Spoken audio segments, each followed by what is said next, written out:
زه به تاسو ته یو حدیث بیان کوم، ډېر ناشنا حدیث دی، ډېر ښایسته، په صحیح مسلم کې دا حدیث دی، یاد یې کړئ دا معنی که څوک نشي یادولی دا متن نو صرف دا معنی او ترجمه یې کم سے کم چې ستا زړه کي.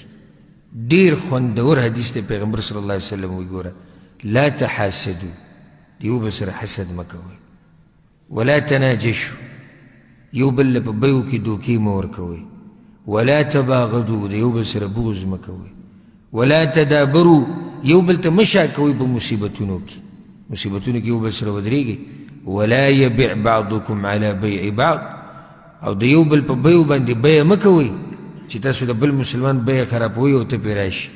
وکونوا عباد الله اخوانا، او ځان داسې کوي د الله دپاره ورورولي قایم کوي په خپل منځ کې، رونه رونه شئ.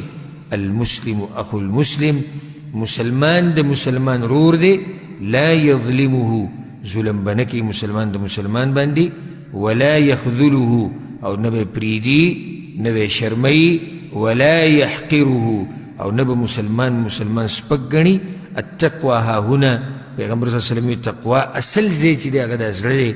درې پیرې دې ته اشاره وکړه، بیا یې دا ووایي بحسب امرئ من الشر ان يحقر اخاه المسلم، په یو سړي کې چې څومره شري نو دومره به دی یو مسلمان ته په سپک نظر ګوري.